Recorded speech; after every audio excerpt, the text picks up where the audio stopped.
Que tal? Moi boa noite a todos. Pois efectivamente continúa en estado crítico a moza que o pasado xoves foi agredida por un rapaz de 13 anos. Este sábado a Praza Maior do Carballiño encheuse de veciños que querían amosar o seu apoio e o seu ánimo a ela e a súa familia.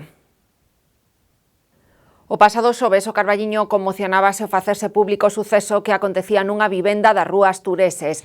Un mozo de 13 anos golpeaba cunha pata de cabra unha moza de 14 que posteriormente se precipitaba dende o balcón da casa. A pesar de que a investigación segue o seu curso, aínda non quedou esclarecido se foi o rapaz quen a fixo precipitarse ou ela mesma o fuxir do seu agresor. Foi o propio agresor quen chamou o 112 confesando o acontecido. O sábado, a Praza Maior do Carballiño acollía unha concentración convocada polo Concello en apoio á familia da víctima e pedindo que este acto non quedara impune.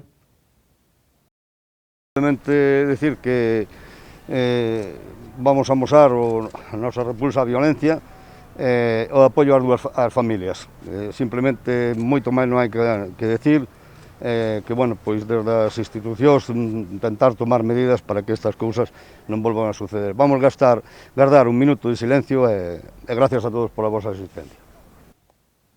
Nesa concentración persoáronse amigas da nai da vítima que falaron cos medios sobre o acontecido. Que unos niños acaben haciendo esto. ¿Y del niño que...? No sabemos nada, ni queremos saber. Lo siento por sus padres, porque yo también soy madre y no puede... Lo siento por sus padres. ¿Cómo era su carácter de lo que... No tenía un comportamiento por la calle pues ni agresivo ni nada por el estilo, simplemente era un niño normal. Y no quiero imaginar lo que puede estar pasando ahora mismo la familia, porque supongo que tampoco se lo esperaba y que de la noche a la mañana le hayan hecho esto, pues también estarán derrotados por esa parte.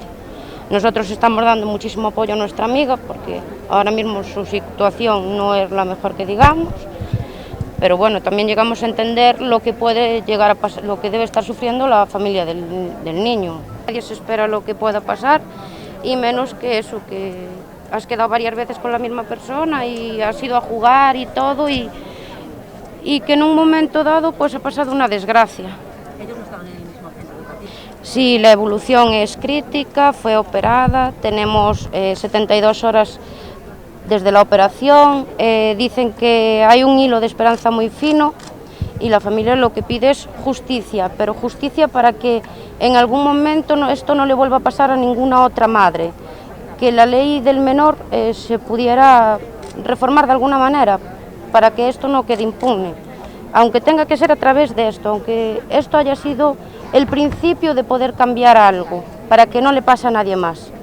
A día de hoxe, a moza segue estando crítica ingresada na UCI do Hospital de Ourense. A familia da vítima abriu unha recollida de firmas na plataforma change.org na que piden que se revise a lei para que isto non quede impune. Por outra parte, segundo apunta a región, o menor que confesou o acto á policía será trasladado á Unidade de Saúde Mental do Clínico de Santiago para que se lle realice un estudo completo que determine se padece un trastorno mental ou de conducta.